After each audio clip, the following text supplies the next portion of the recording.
Queridos irmãos, boa noite, a graça e a paz do Senhor Jesus. Alguém já disse que quando nós fazemos a obra de Deus, ao modo de Deus, nós contamos com o provimento que vem de Deus. E a inauguração desse espaço é prova disso. Essa obra tem sido feita aos moldes de Deus e contado com os recursos que vêm de Deus. O Senhor da obra, Ele é o dono do ouro e da prata. Ele é rico por excelência. Ele não precisa de você nem de mim, mas Ele nos dá o privilégio de participarmos daquilo que Ele está fazendo através do nosso tempo, dos nossos talentos e também dos nossos tesouros, dos nossos recursos. Quero parabenizar a congregação em capela, na pessoa do pastor Josuel, louvar a Deus pelo que Ele tem feito nesse lugar e agradecer por estar aqui também com vocês, podendo testemunhar desta obra que é obra do Senhor. Queria convidá-lo a, nesse momento, abrir sua Bíblia no Evangelho conforme nos escreveu Mateus, o capítulo de número 4. Quero fazer a leitura com você dos versículos 23 a 25. Evangelho conforme nos escreveu Mateus, capítulo 4, do versículo 23 até o versículo de número 25. Se você encontrou, diga amém. Mateus capítulo 4, do versículo 23 ao 25, diz assim a palavra do Senhor.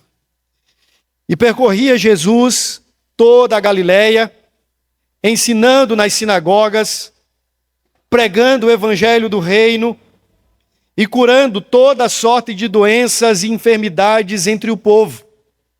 E a sua fama correu por toda a Síria.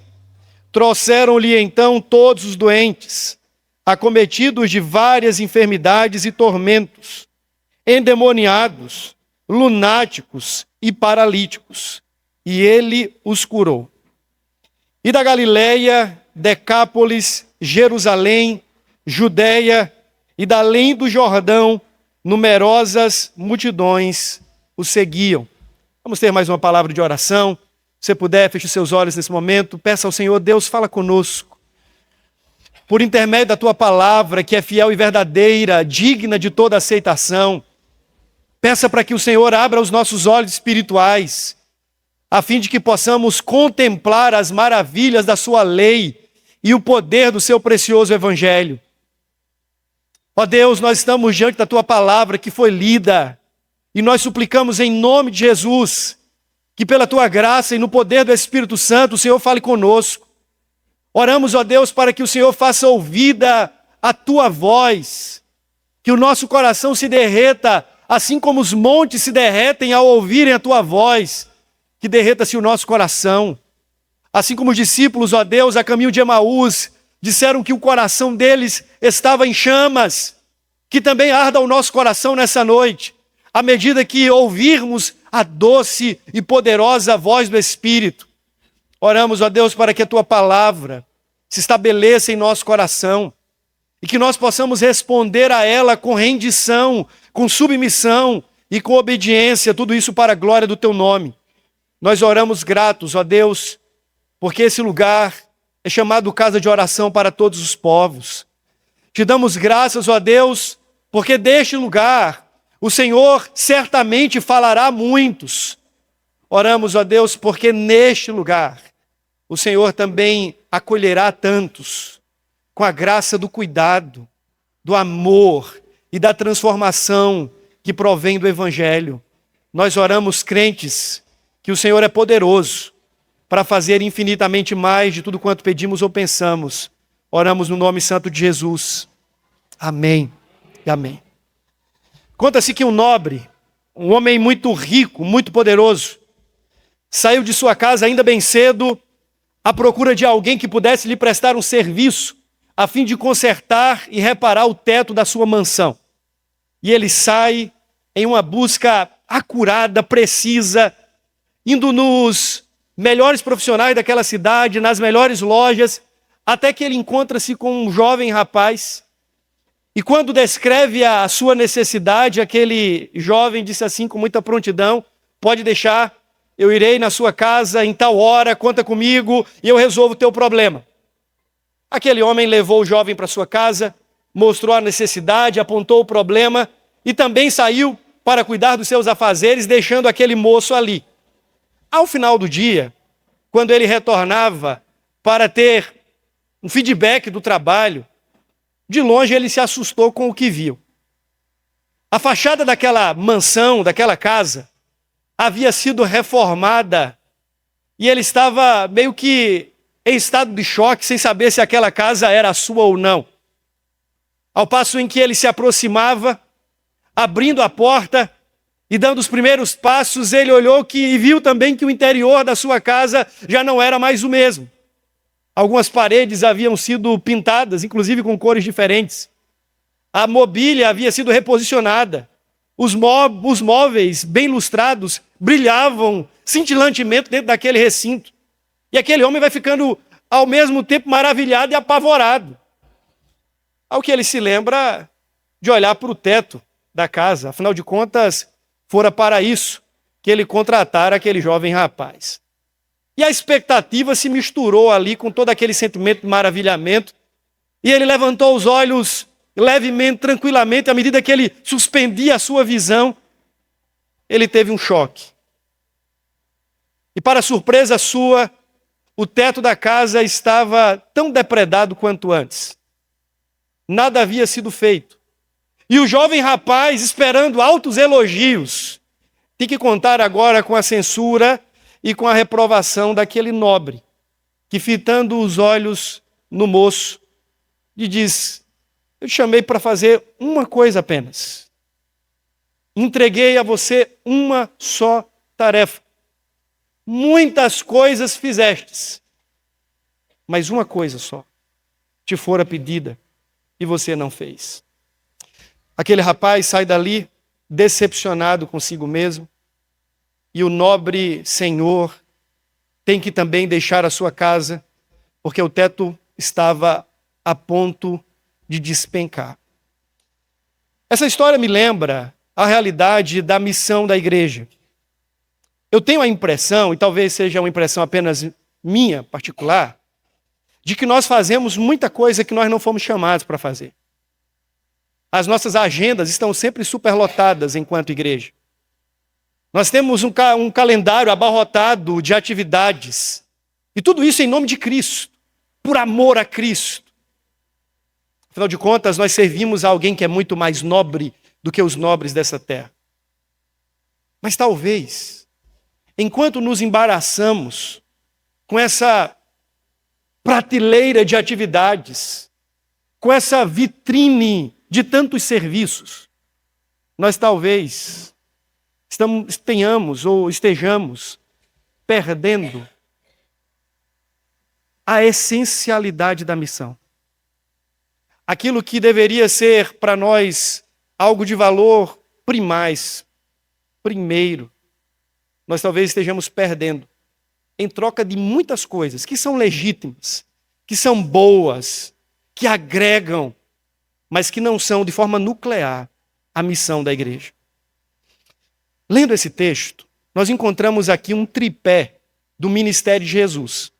Poderíamos pensar na missão da igreja a partir da própria igreja conhecida como igreja primitiva. Muitas coisas poderíamos aprender à luz de Atos, capítulo 1, 2, 3, e assim, durante todo o livro de Atos, nós vemos a manifestação de uma igreja operosa em fé e em missão. Mas antecedente à missão da igreja está a missão de Deus. E há uma verdade fundamental que nós precisamos carregar conosco, é que a missão, antes de ser missão da igreja, é missão de Deus. Antes de nós nos engajarmos e nos envolvermos com essa tarefa, chamada tarefa missionária, tarefa evangelizadora, nós precisamos admitir que o próprio Deus está em missão no mundo e que Ele é o principal promotor da sua obra. A verdade bíblica é que Deus tem uma igreja que Ele chama, conclama e escolhe para servir na sua missão. Mas a missão não nasce em Atos. A missão não é primeiramente nossa. A missão é prementemente de Deus. É Ele quem está ocupado em primeira instância em resolver o dilema que o pecado instaurou no mundo. Meus irmãos, Nós precisamos acreditar piamente que o que nós fazemos, nós só podemos fazer porque o Senhor se instrumentaliza da nossa vida para que possamos fazer. Porque da nossa própria conta, na nossa própria força, pelo poder da nossa persuasão, pelas nossas boas estratégias, pelo acúmulo dos nossos recursos, nós não damos conta. É importante que tenhamos a convicção de que a missão será bem-sucedida, porque é missão de Deus e porque Deus está empenhado em fazer a sua obra cumprida. A carreira da igreja é imparável, porque ela conta com a ajuda daquele que é soberano e que determinou não apenas o meio, mas o fim desta obra. Meus irmãos, o texto que nós temos diante de nós aponta-nos para o ministério de Jesus. E se nós somos igreja de Jesus, nós precisamos aprender dele, com ele e a partir dele, a como servirmos a Deus na sua missão. Por isso, talvez fosse importante aqui destacar um aspecto muito interessante, é que, do ponto de vista doutrinário, nós precisamos de uma boa cristologia, para então depois, só depois, termos uma missiologia. Porque tem uma coisa que se antecipa à missão. É a obra de Cristo. Pensa comigo. Se Jesus não tivesse vindo, se ele não tivesse assumido o seu ministério de encarnação, se ele não tivesse vivido uma vida perfeita e morrido uma morte substitutiva em nosso lugar, se o Senhor Jesus não tivesse ressuscitado ao terceiro dia, que mensagem teríamos para anunciar? Que boa notícia teríamos para contar a esse mundo? Qual seria a razão da nossa celebração nesta noite? A nossa tarefa, a nossa missão, a nossa responsabilidade diante do plano divino se dá pelo fato de que Cristo, antes de nós, cumpriu fielmente a sua missão. Ele foi ao Calvário, ele verteu o seu sangue, ele obedeceu ativamente, passivamente, ele se deu em nosso lugar. Ele consumou o plano de redenção e agora, à luz disso, a partir disso, ele nos comissiona e nos delega para uma tarefa. Ele nos conclama e ao mesmo tempo nos envia para uma missão. Mas aí, tudo isso aqui só faz sentido porque o Cordeiro de Deus se fez pecado em nosso lugar. Esta igreja, nas suas mais diferentes ações, só existe e só faz sentido porque o Cristo, que antecede a igreja, tornou-se cordeiro imolado para a redenção de muitos. É pela graça que nos alcançou que nós também nos movemos para que outros sejam alcançados. É pelo sangue que sobre nós foi aspergido, perdoando os nossos pecados, que nós também nos alegramos para proclamar o mesmo sangue do Cordeiro a tantos outros. Por isso, antes de tudo, antes de pensarmos sobre a missão da igreja, nós precisamos exaltar a redenção de Cristo. Poderíamos aqui, talvez, nessa noite, franquear a palavra para os 30 que Roger falou. E a história, com as nuances diferentes, terminariam do mesmo jeito. Eu era cego, mas agora eu vejo. Eu estava morto, mas ele me deu vida. Estava perdido, mas ele me achou. E é por isso que a gente está aqui. A igreja, como corpo vivo de Cristo, ela existe por causa da maravilhosa obra da salvação operada pelo Redentor. Agora, esse Salvador, que nos redimiu dos nossos pecados, também modelou para a gente uma missão. Ele disse para a gente como é que a gente deveria fazer as coisas. E aqui nesse texto nós temos, como eu falei, um tripé de 3 elementos que foram fundamentais para Cristo na sua tarefa e que devem ser também para nós hoje, enquanto igreja. O primeiro deles aparece logo no versículo de número 23, dizendo assim: percorria Jesus toda a Galileia ensinando. O primeiro elemento que eu queria destacar aqui como fundamental no ministério de Cristo e que deve também transparecer no nosso ministério enquanto igreja local, é exatamente o elemento da didascalia, do ensino, da palavra intramuros. As sinagogas, elas foram fundadas, elas têm a sua origem num período de cativeiro. Se você já leu a Bíblia, principalmente o Antigo Testamento, você lembra que houveram épocas em que o povo de Deus foi exilado em nações opressoras, conquistadoras, e passavam décadas, dentre as quais nós lembramos do episódio do cativeiro babilônico, em que o povo de Deus vai para a Babilônia e ali fica por pelo menos 70 anos, até receberem um édito, um tipo de edito, uma carta de autorização para que eles retornassem a Jerusalém e reconstruíssem a cidade. Durante aquele período, não havia templo, nem sacrifício, nem lugar de culto como esse. E aí, a partir deste cativeiro, e de outros mais, sobretudo aquele período interbíblico que durou 400 anos, as sinagogas, como pequenos redutos, começaram a ser fundadas. O que era uma sinagoga? Era uma estrutura meio que piramidal, onde pelo menos 12 homens precisavam estar reunidos. A centralidade era a escritura. Basicamente, alguém abria a lei, abria a Torá e explicava a palavra para o povo. Não tinha muita coisa espetacular, não tinha um mega grupo de música, não tinha um telão, tinha uma lei, a lei de Deus aberta e alguém explicando e aplicando a lei para a vida do povo. As sinagogas, então, ocuparam toda Jerusalém. Acredita-se que na época do ministério de Jesus, haviam só em Jerusalém pelo menos 500 sinagogas. Eram 500 mini-igrejas espalhadas em Jerusalém, onde a lei era lida, explicada e aplicada ao coração do povo. Jesus assume o seu ministério, que começa na Galileia e se estende até Jerusalém. Aqui há um detalhe importante. Talvez esse não seja o ponto central do texto, mas é um detalhe que vale a pena para a gente pensar aqui. Por que o ministério de Jesus começa na Galileia, dos gentios, norte de Israel, lugar que ficava ali próximo das cordilheiras do Monte Carmelo?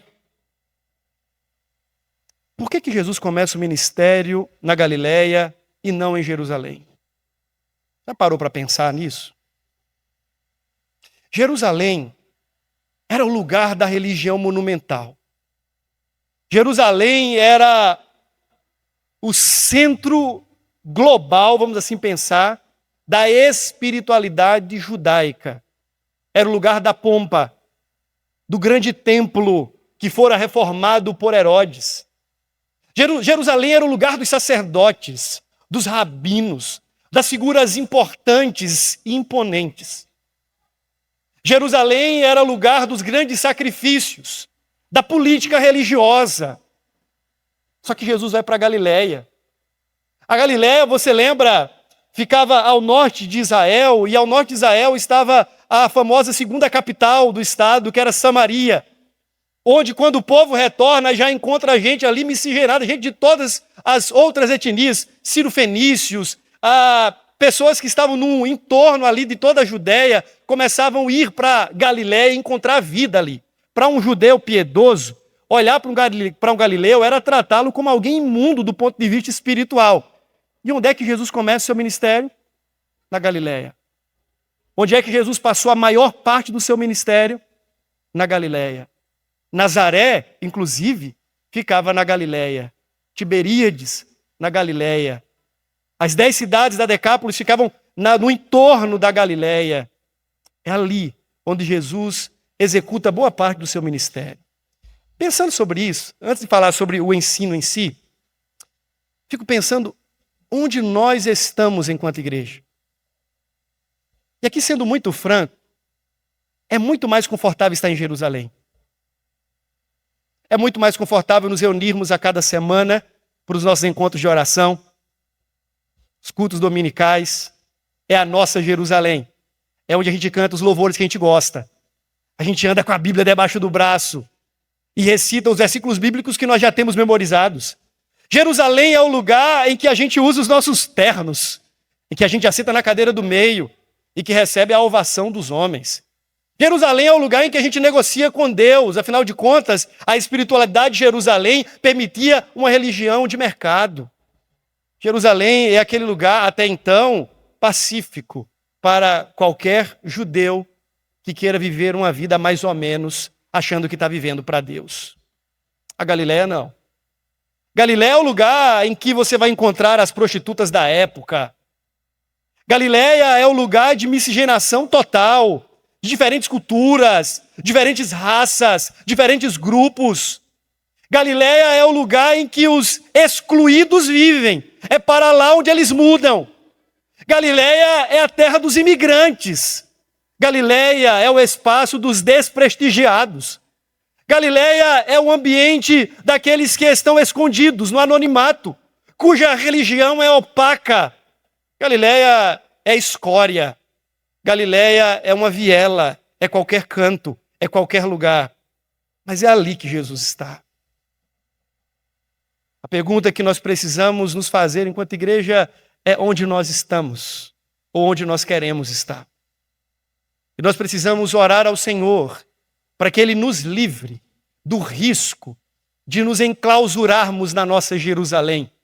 E vivemos uma fé encastelada, sabe? Você entra dentro de um castelo, se fecha ali, é o nosso mundo, o nosso Deus, para o nosso povo. É a síndrome de Babel. Façamos uma torre, construamos e cheguemos aos céus. É Deus para nós e nós para Deus.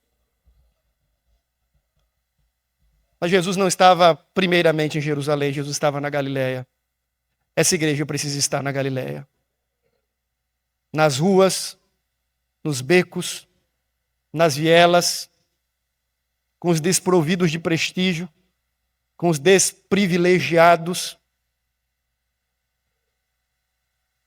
com a mulher que já teve 5 maridos e o 6º que ela tem não é dela, como a samaritana.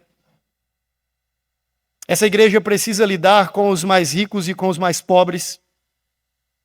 Precisa confrontar os opressores e os oprimidos. Essa igreja precisa estar nas esquinas, nas praças, nas casas, nas câmaras, nas escolas, nos redutos públicos, nos recintos privados. O próprio Jesus disse que ele não veio para os sãos, e sim para aqueles que estão doentes. Ele contou uma metáforazinha do sal, dizendo que o sal que não salga é o sal que perdeu o seu sabor, para nada mais serve, senão para ser pisado pelos homens. Eu preguei na igreja recentemente, falei que há 2 maneiras de nós exercermos a nossa influência. Uma é discreta e sutil. O sal se assemelha àquela presença sutil que entra lá no tempero, se mistura, você não vê mais o sal, mas ele está dando gosto, ele está influenciando, ele está ocupando o seu espaço e ele está fazendo o que tem que fazer. Mas quanto à luz, a luz não tem descrição. Apaguem todas essas luzes e de repente uma lanterninha de celular se acende aqui no meio. Todos nós vamos voltar os olhos para ali porque a luz não é discreta. E não há como sermos influentes meramente na sutileza, na discrição. Tem que chegar um momento em que a gente tem que megafonar a nossa existência. Nós precisamos ser luz no meio das trevas. Só que ao fazer isso, nós vamos encontrar o que a gente não gosta. Os impuros, os mazelados, os moribundos. Eu sofri uma experiência em certa ocasião, para mim foi muito constrangedora. Eu saí, já era início de madrugada, junto com um grupo para evangelizar numa das avenidas de Recife, a Iputinga, um lugar onde tinha muitos profissionais do sexo, travestis, garota de programa e tudo mais. E aquele grupo já fazia esse trabalho há alguns anos. Era uma sexta-feira e eu, desafiado no meu coração, resolvi participar daquele ato. E assim o fiz. Eu estava saindo de Jerusalém para a Galileia. Chegando ali, um grupo distinto estava já de canto, muito provavelmente se entorpecendo com alguma droga.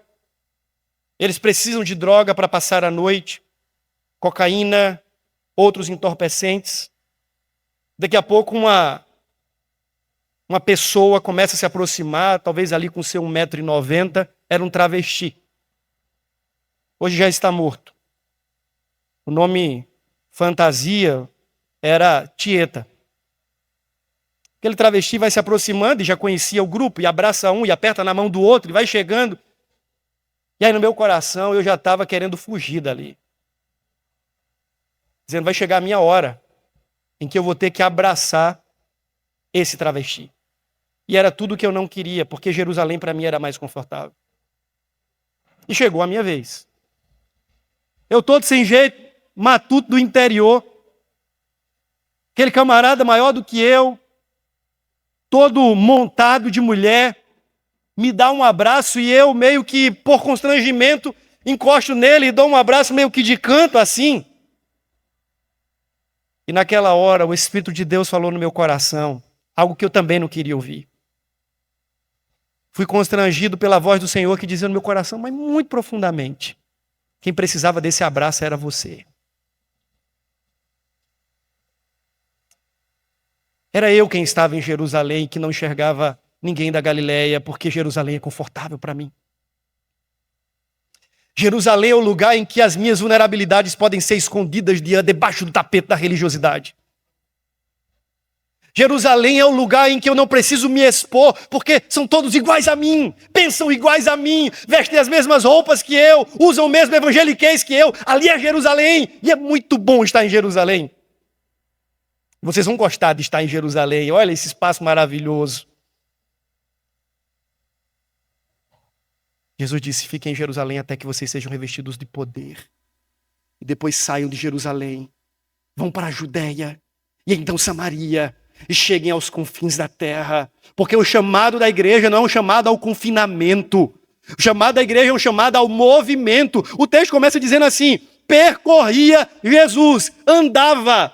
Jesus estava passeando pela cidade. Ele ia de povoado em povoado, de lugar em lugar. Jesus não era pastor de gabinete. Jesus era o homem da rua, que se encontrava com o aflito, com o necessitado, na rua. E não há como. E aqui eu sou enfático em dizer, não há como esperarmos que Deus mande os seus eleitos e que uma suposta igreja cresça saudavelmente, sem que esta igreja bata a perna na cidade. Nós não podemos acreditar que Deus vai mandar os salvos para serem cuidados e transformados neste lugar, sem que esta igreja tenha a mesma disposição do Cristo de percorrer as ruas e as avenidas desta cidade, portando o evangelho da graça. Jesus está se movimentando, o evangelho é uma dinâmica, é um movimento de Deus através da sua igreja. Mas ele estava ensinando. E eu sei que, como bons presbiterianos, a gente gosta desse primeiro ponto aqui. Porque, afinal de contas, nós somos ensinados, desde sempre, a escola bíblica dominical, as crianças, o seminário preza muito por isso, o ensino douto, pastores catedráticos, que citam duas palavras do grego para que as pessoas achem que eles são importantes. Eu faço isso também. Mas veja, irmãos, nós precisamos entender que o ensino aqui não é apenas o ensino que nós exportamos do púlpito. Isso é parte. Há um livro, eu recomendo para qualquer cristão aqui, chamado A Treliça e a Videira, do Tony Payne. Esse livro fala do ministério da palavra como algo abrangente e extensivo a todo cristão. Veja, o púlpito e a pregação dizem respeito aos ministros da palavra, aqueles a quem Deus chama e dota de vocação, de graça. Mas o ministério da palavra, ele diz assim, deve ser exercido para o bem e edificação de toda a igreja e por toda a igreja. Sabe como é que isso acontece? É quando os cristãos começam a admoestar uns aos outros, exortar uns aos outros, edificai-vos mutuamente. É esse cuidado do sacerdócio universal, do pastoreio, em que alguém em Cristo salvo ministra para a vida do outro alguém e não depende daquele falso clero que está estabelecido dentro das igrejas protestantes, em que a gente acha que o pastor é o mais importante, a oração dele chega primeiro no céu, só ele pode ministrar a vida de alguém, e nos esquecemos que o pastor é alguém que tem uma vocação distinta. mas ele é feito da mesma matéria, da mesma natureza, e que o único supremo pastor da igreja é Cristo Jesus. Todos nós somos pastores auxiliares dele. E todos nós não apenas podemos, mas devemos ministrar uns aos outros o ensino da palavra. Não há igreja efetiva, igreja séria, igreja frutífera que abra mão do ministério da palavra. Desde o púlpito, e aqui eu não quero enfatizar o púlpito, porque já é uma premissa da qual nós partimos de que o pregador, o pastor, ele precisa ser um fiel expositor da Bíblia, ele precisa abrir a Bíblia e pregar a Bíblia, e não mais que a Bíblia, e somente a Bíblia. Mas essa pregação, ela precisa sair do púlpito, e esse movimento de ensino, ele precisa se estender aos bancos, e cada crente precisa se responsabilizar em crescer no conhecimento da palavra de Deus. O ministério do ensino envolve o ministério do aprendizado, obviamente, e é por isso que Jesus deu à igreja pastores e mestres, para que então sejamos educados em toda a verdade. E vai ser sempre uma tentação, escutem isso, em nome da efetividade ministerial, em nome do crescimento, nós abrirmos mão da verdade profunda. É sempre tentador, porque no final das contas nós queremos o que dá resultado. A nossa sociedade impõe um ritmo para nós que nos deixa ludibriados. A gente começa a acreditar que se não está dando resultado célere, é porque não está bom. E a gente começa a descobrir que para cavar um buraco profundo leva tempo. Aqui, eu sei que foram cavadas as colunas para colocar essas vigas e dá trabalho. Cavando terra e pedra, dá trabalho. Mas eu queria encorajar vocês, como igreja local, mais do que nós que estamos visitando, a não abrirem mão dessa marca elementar do ministério de Cristo. Não há crescimento sem fiel ensino da palavra. Sejam profundos. Não baixem o nível, dizendo assim, não, eu acho que aqui está bom. Não, tem mais. Cavem mais fundo. Estudem mais, leiam mais. Sejam mais curiosos, exercitem ainda mais a fome pela palavra de Deus. A gente acha, isso também é divulgado, que espiritualidade profunda é sinônimo de anti-intelectualismo. Que se você estuda muito, a letra mata e o espírito vivifica. Isso é texto fora do contexto.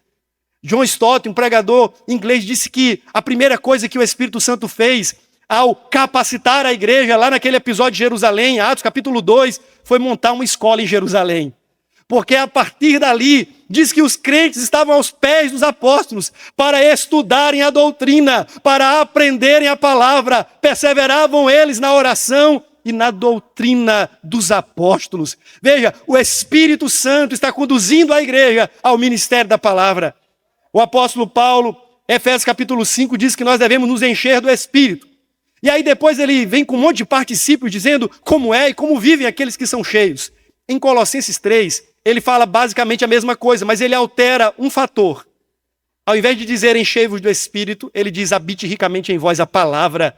Na teologia de Paulo, ser cheio do Espírito é ser ricamente habitado pela palavra de Cristo. Cristo é a palavra encarnada que não abriu mão do ensino. Ele ia de sinagoga em sinagoga, às vezes nos montes, às vezes na beira da praia, às vezes com um grupo menor, ensinando as parábolas do reino. Mas Jesus foi alguém que se dedicou profundamente ao ministério da palavra. Não abram mão disso. O pragmatismo vai bater no coração, quem sabe do pastor como bate no meu, da liderança dessa igreja, dizendo assim, mas isso aqui dá certo. Isso dá certo. Está dando certo naquela igreja ali. É só a gente não aprofundar muito. Se a gente não aprofundar, está tudo certo. E de repente a gente passa anos servindo mamão com açúcar, e aí uma igreja vem seguindo o embalo de uma igreja doente. Porque aí você vai comendo sobremesa toda hora, e quando você vai ver suas taxas, não tem como tá bom. Então, eu diria, sejam cada vez mais profundos. Não meçam esforços para serem cada vez mais profundos no ensino. Jesus percorria toda a Galileia ensinando. Mas o texto não termina aí, o texto fala de uma segunda marca. Diz que Jesus saía proclamando. Isaías capítulo 61, quando fala do ministério do Messias como ungido, diz: o Espírito do Senhor Deus está sobre mim, e ele me ungiu para pregar, proclamar o evangelho, pôr em liberdade os cativos e oprimidos, dar vista aos cegos e anunciar o ano aceitável do Senhor. Naquele texto, agora aqui, para ficar bem bonito, existem umas palavras na tradução grega que uma delas, apenas uma, aparece aqui. Ele poderia ter usado uma palavra que poderia ser traduzida como evangelização. Poderia ter usado uma outra palavra que é basicamente a ideia de uma prédica. Mas ele usou um termo aqui para proclamar que tem a ver com alguém que tem uma urgência na mensagem, como um tipo de arauto, que recebe uma notícia e ele precisa contar aos gritos, aos berros, com urgência, para que alguém possa ouvir. Você lembra que no mundo antigo não havia WhatsApp, nem mensagem de e-mail. As pessoas precisavam se corresponder presencialmente. Então, estava acontecendo uma guerra, seja pedindo apoio, ou seja anunciando as boas novas da vitória de um determinado exército, encaminhavam-se mensageiros. Eram os arautos. E aí os arautos iam correndo, disparados, subindo e descendo montes, até que eles chegavam no acampamento com uma notícia. E disparavam aquela notícia com a mesma veemência com a qual receberam. A ideia de proclamar aqui é essa. É alguém que recebeu uma mensagem, que tem pressa e que precisa ser fiel na entrega daquela mensagem. Jesus tinha uma mensagem. Era o evangelho do reino. Logo após o seu batismo, a Escritura vai dizer que Jesus ia de cidade em cidade, de povoado em povoado, pregando e dizendo: arrependei-vos, porque é chegado o reino dos céus. Jesus tinha uma mensagem. Era a mensagem do evangelho do reino. E ele proclamou essa mensagem para muitos e para poucos, para poderosos e para pequenos, para religiosos e para os ditos pecadores da época, publicanos e demais desta classe. Meus irmãos, a igreja que prospera na missão, que é a missão de Cristo, é aquela que impunha a bandeira do evangelho e a faz proclamada em alto e bom som. Escuta o que eu vou dizer agora. Nós temos a melhor, a única e a mais poderosa mensagem de esperança e de transformação para esse mundo caído. Não tem ONU, não existe nada que a União Europeia possa dizer, que os poderosos soberanos deste mundo possam afirmar. Não existe nenhuma caneta nas mãos de nenhum príncipe ou rei desta terra que carregue a mensagem que nós temos em nosso coração e que devemos portar em nossos lábios, a saber, a mensagem do Evangelho, que diz que Deus está em Cristo reconciliando consigo mesmo todas as coisas, que diz que Jesus é o Cordeiro de Deus que tira o pecado do mundo, o único e verdadeiro caminho que conduz o homem a Deus, que olha para Jesus e vê nele a esperança para a morte e para a vida, porque ele é a ressurreição e a vida, o bom pastor, a porta das ovelhas, a videira verdadeira. Nós temos a mensagem que o mundo não tem, mas que o mundo necessita ouvir. Jesus tinha uma missão, e a missão de Jesus não era apenas educatória, educadora. A missão de Jesus era uma missão também proclamadora. Não era apenas dentro da sinagoga, mas também nas ruas e nos povoados.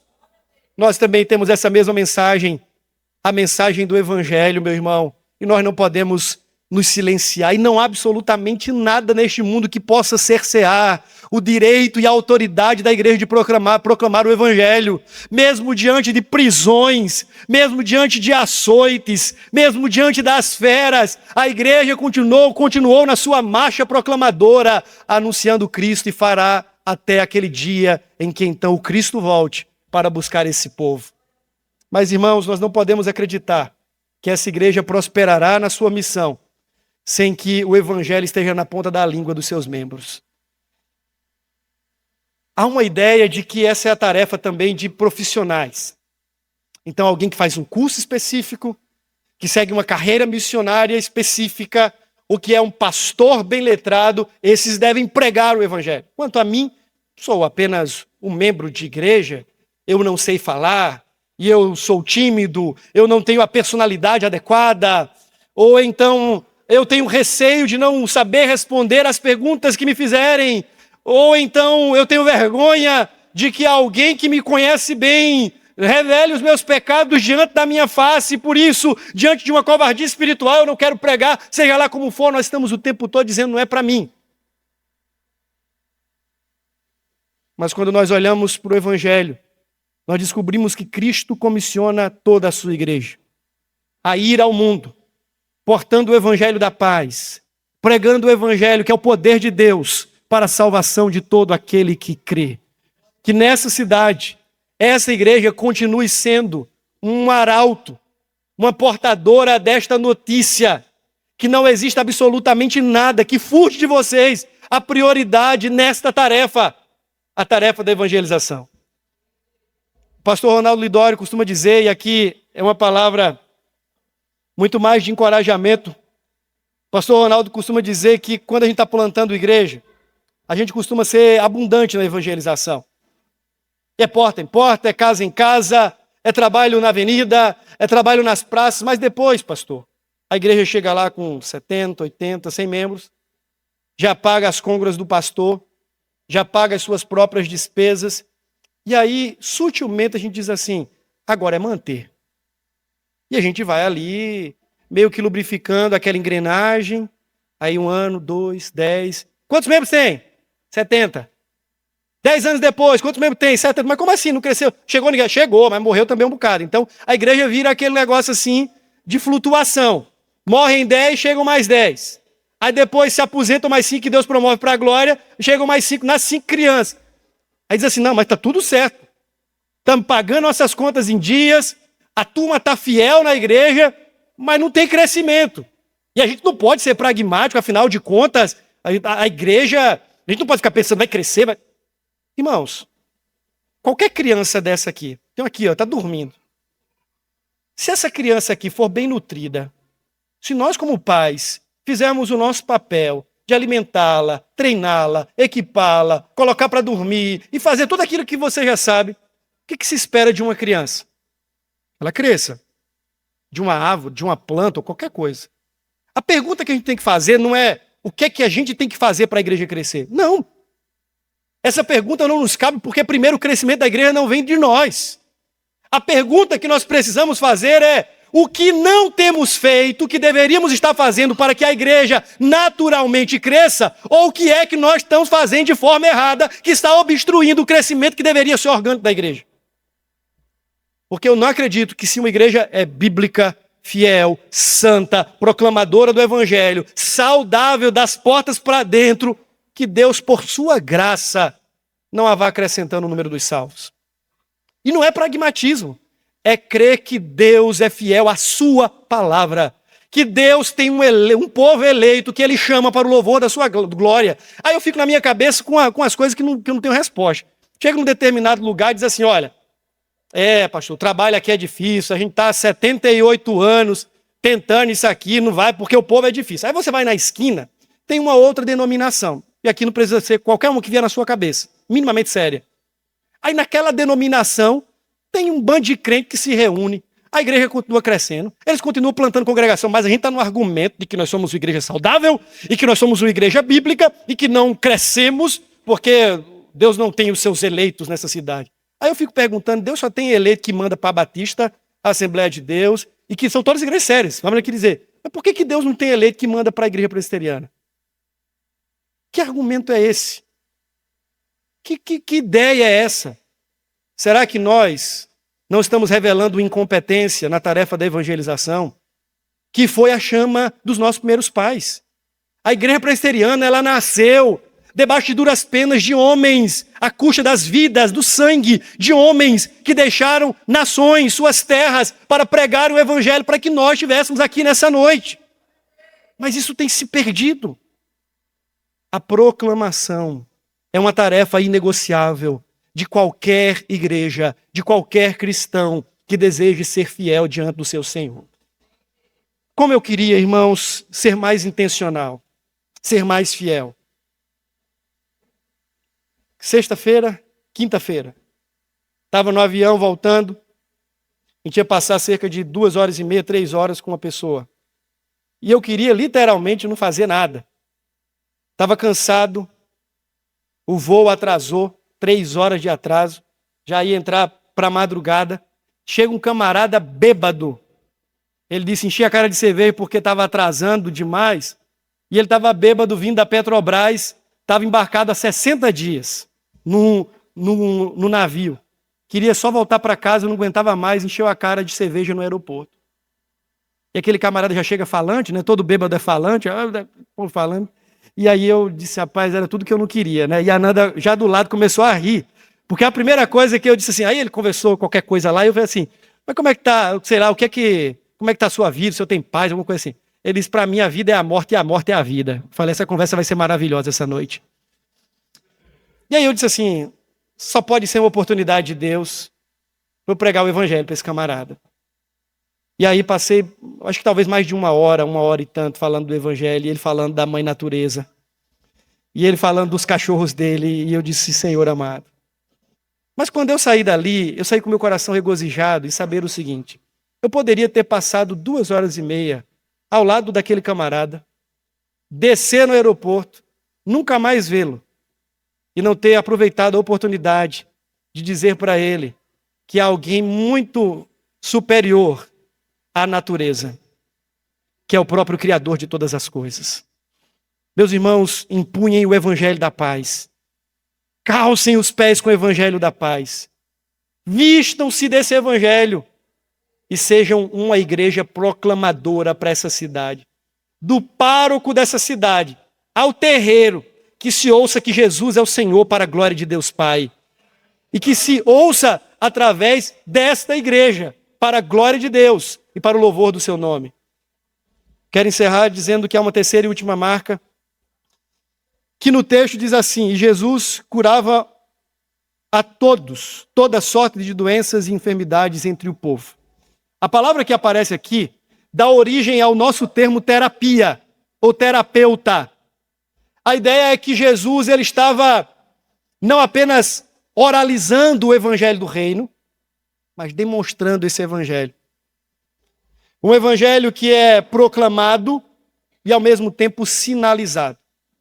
Eu tenho dito que é muito perigoso a gente falar de boas obras e evangelho lado a lado, como alguns dizem que são 2 asas do mesmo avião, e não são. Deixa eu fazer uma pergunta e você responde aí para você mesmo.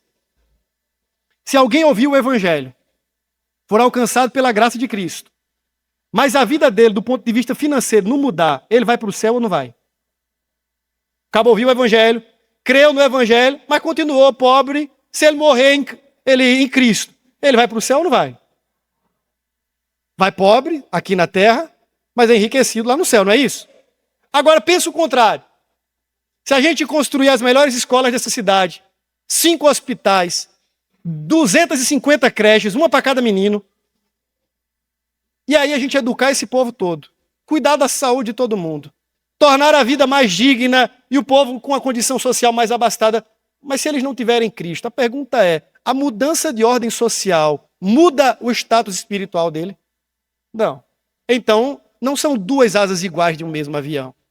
É preciso entendermos que o evangelho é antecedente às obras do evangelho. Nós não podemos achar que pregar o evangelho é igual a tirar lixo da praia em nome de Deus. Não podemos achar que pregar o evangelho é o mesmo que montar uma classe de espanhol e ensinar as pessoas a falarem espanhol, porque nós estamos fazendo isso em nome da igreja. A pessoa pode falar espanhol, e se ela não falar com Deus por meio da fé, ela não vai herdar o reino dos céus. Agora, eu preciso agora fazer um segundo adendo. É importante destacar também, por outro lado, que nós não podemos nos acomodar na falácia de que, não, essa coisa de boas obras é coisa de espírita. Não, é coisa de crente. Nós aprendemos, segundo a Bíblia, que não somos salvos pelas boas obras, mas fomos salvos para as boas obras preparadas desde antemão para que andemos nela. De modo que as nossas obras, elas demonstram e sinalizam o reino de Deus, que já ocupa lugar em nosso coração, que já é uma realidade em nós. Essas obras são sinalizadoras como placas luminosas que apontam para a redenção. Cristo operava milagres e fazia coisas extraordinárias.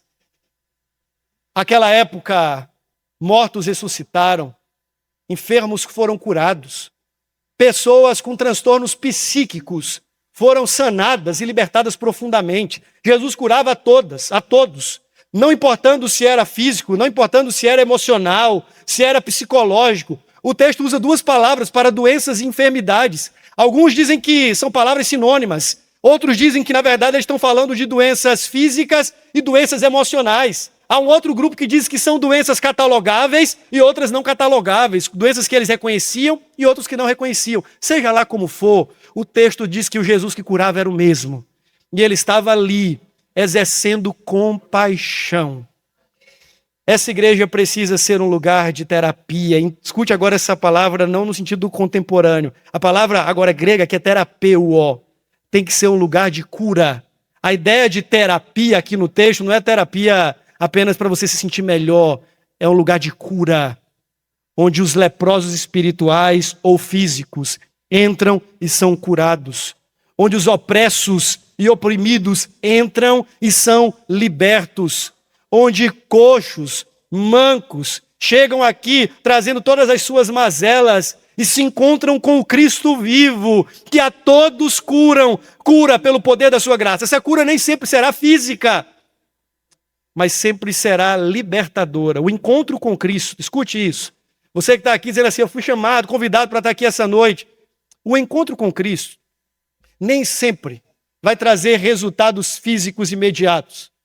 Alguns tantos vão entrar aqui e vão continuar doentes, padecendo lutas. Mas eu digo para vocês que do ponto de vista da redenção, o encontro com Cristo é sempre curativo, é sempre transformador e é sempre libertador. Isaías capítulo 53 diz que ele tomou sobre si as nossas enfermidades, as nossas chagas, as nossas doenças ele levou sobre si. De modo, irmãos, que em Cristo Jesus, sim, nós já somos plenamente curados.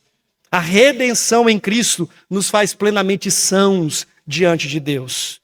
Mas a Bíblia diz que a nossa fé não pode ser morta, porque senão se assemelha à fé de demônios. Eles ouvem, eles conhecem, eles tremem, mas eles não agem. Jesus era diferente. Houve um momento em que a multidão, sempre volumosa, estava diante do Senhor, final do dia. Tem gente com fome. O que é que a gente faz? O plano de um dos discípulos foi o plano, talvez, que muitos de nós apresentaríamos para Jesus. Manda eles embora, Senhor. Já é tarde. Não tem nenhum lugar, não tem nenhuma padaria para eles comprarem pão. Manda embora. Despede a multidão e manda eles que eles voltem amanhã. É mais fácil, não é não? Volta amanhã. Jesus fala, não. O que é que vocês têm aí? O que é que vocês têm? O que é que tem na mão? Tem um rapaz ali que trouxe 5 pães de cevada, mostrando que o camarada não tinha nem dinheiro para comprar um bom pão de trigo. E tinha 2 piabas, peixinho. A ideia era literalmente peixinho mesmo, eram peixes pequenos. Trazei, irmão. Jesus pega aquilo, distribui com alguns de seus discípulos, diz assim, agora vocês vão e vocês sirvam a esta multidão. Eles mandam que a multidão se assentasse e eles começam agora a servi-los. É nesse mesmo contexto que Jesus abre a boca e prega, dizendo ser o pão da vida.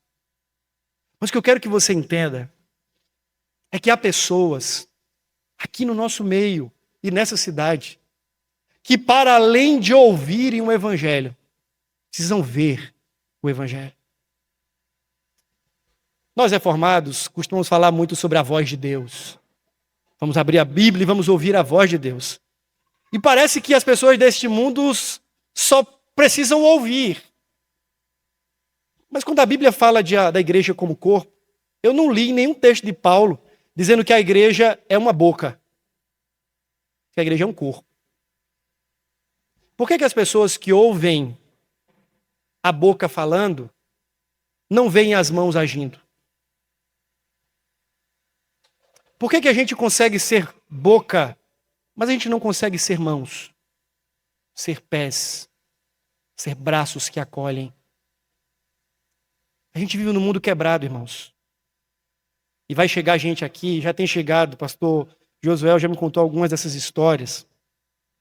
Pessoas quebradas financeiramente, que vão precisar do apoio da igreja. Quebradas emocionalmente, dilaceradas, que vão precisar dos braços da igreja, não apenas das vozes, dizendo assim, meu irmão, vai ficar tudo bem, Deus é contigo.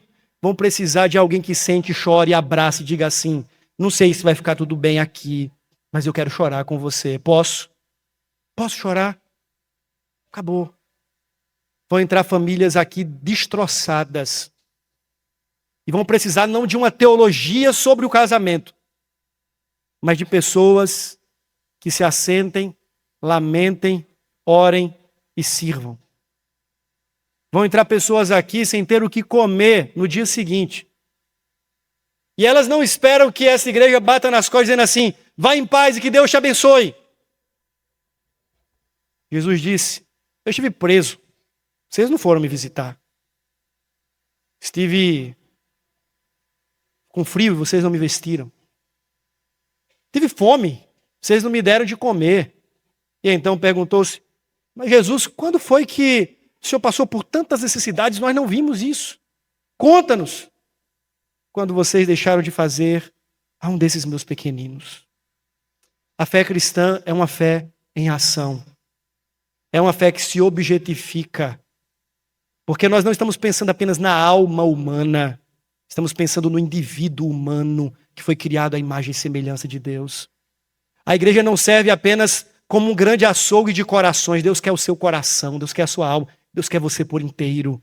A espiritualidade bíblica envolve o homem todo, o evangelho todo, para o homem todo, em todo lugar, em todas as suas demandas.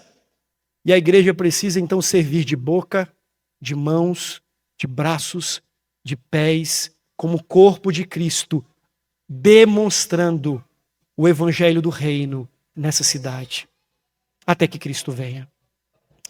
Eu encerro as minhas palavras nessa noite dizendo o seguinte: eu estou diante de um milagre. E eu sei que vocês também.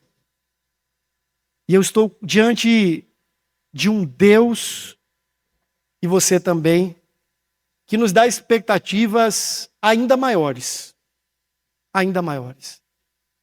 Eu acredito, e eu espero que você também, e eu creio que você também, que esse lugar, que é maior do que muitas igrejas organizadas ao redor do Brasil, pode ficar pequeno. Você acha que Deus só tem 100 eleitos que pode mandar para essa igreja nessa cidade, pastor? Quantos habitantes tem aqui? 34 mil. Vocês compraram 100 cadeiras. Vocês acham que Deus só tem 100 eleitos para mandar para a igreja presbiteriana daqui? Deus tem eleitos que Ele está mandando para todos os outros lugares. Louvado seja Deus por isso. Mas eu tenho certeza também que Ele tem uns eleitos que Ele vai dizer assim, vou mandar para Josué cuidar deles também. Nós precisamos crer, irmãos, que essa obra não é nossa. Se nós trabalharmos do modo de Deus, na dependência da graça de Deus, pelo poder do Espírito de Deus, nós colhemos os frutos que vêm de Deus. O que mais vai nos espantar não é esse prédio pronto. É quando a gente chegar aqui, daqui a poucos anos, e a gente agora que vem de fora, vocês de fora aqui, a gente vai ficar tudinho lá. A gente vai ficar do lado de fora. Porque Deus mandará um povo que ama o ensino, que se compromete com a proclamação e que vive o serviço do reino. A igreja do Senhor está numa marcha imparável. as portas do inferno não podem deter o avanço da igreja de Cristo. Essa igreja não é do Josué, não é da 12, não é dos futuros líderes, não é da IPB. Essa igreja é de Cristo Jesus. É a Ele a quem servimos. As placas que a gente coloca aqui é só para enfeitar por enquanto. Porque no final das contas nós somos um reino de lavados e remidos no sangue do Cordeiro Jesus. Isso é maior. Isso é muito maior do que simplesmente a gente levantar a nossa bandeira e dizer assim: agora chegou a Igreja Presbiteriana do Brasil. Chegou uma igreja bíblica que é presbiteriana, que ama Jesus e que serve a Jesus à medida que serve a sua denominação. Mas isso não pode vir antes. Nós precisamos entender que aqui há um povo de Cristo. E eu queria nesse momento orar com você e por você. Vou pedir só para que os membros e congregados da igreja fiquem de pé nesse momento. Só você que é membro congregado daqui. É capelense que chama? Capelense? Sei que fosse todo mundo capelão. Isso, só que for membro congregado daqui. Todos os outros aqui ouviram essas palavras. E quando eles cruzarem a esquina ali, eles podem até dizer assim: rapaz, o pastor demorou demais, eu não lembro mais de nada. Mas vocês não. E eu queria orar por vocês especificamente. Queria dizer que há uma obra muito maior do que essa aqui para ser feita. E Josué não vai dar conta sozinho, não. Esse camarada é um homem de fé. Ele já está meio velhinho, mas aguenta ainda um baque. Mas assim, ele não dá conta sozinho, não. Eu disse que agora ele que vovô, né? Eu tenho uma tese, só... Aqui já terminei o sermão, mas tem só uma tese. Lembra da mulher encurvada na Bíblia? Eu digo que aquela mulher ela era avó de menino de 2 anos de idade. Porque ela andava o tempo todo correndo atrás de um menino encurvada, travou a coluna e nunca mais levantou. O seu dia está chegando, pastor.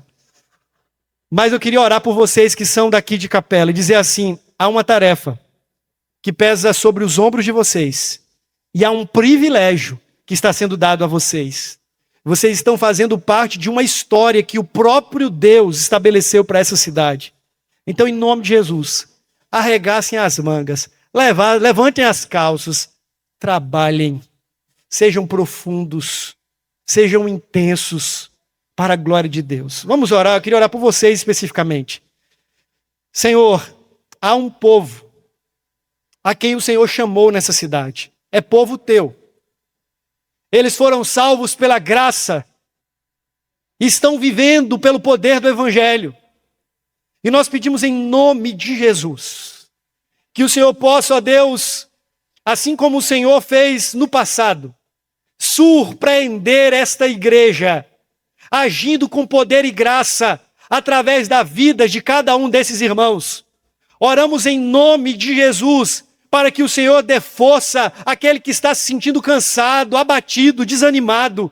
Oramos, ó Deus, por encorajamento espiritual, por forças renovadas no Senhor.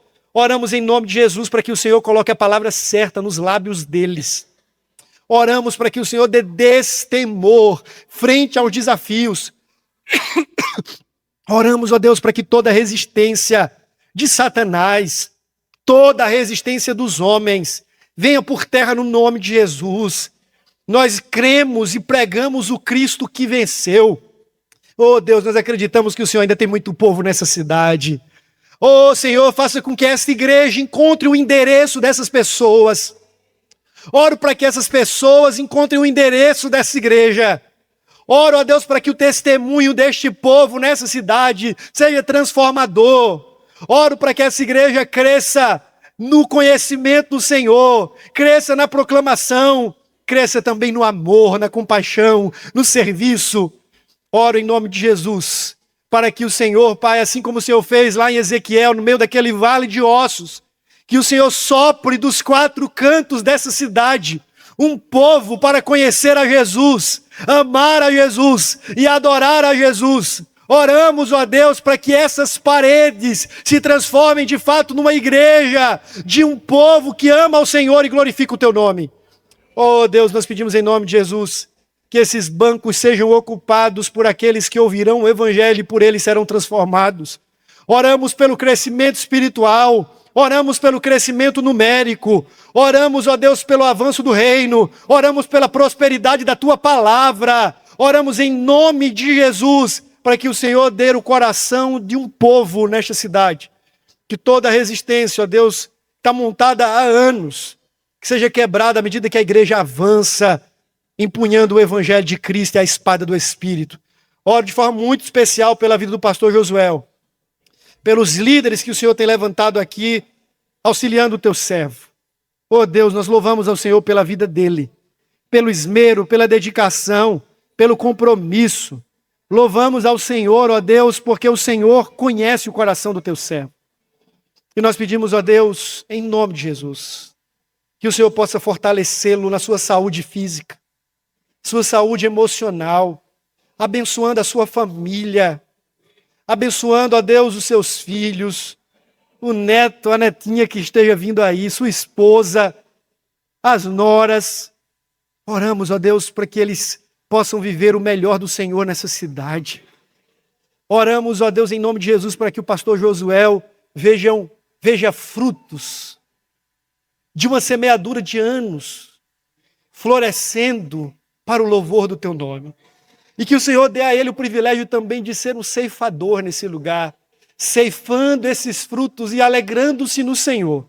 E que o Senhor nos dê o privilégio de testemunharmos isso. Não é apenas a inauguração de um novo espaço, é um novo tempo. E nós acreditamos que é um tempo novo do Senhor para esta igreja. Nós oramos assim, em nome de Jesus. Amém. Amém.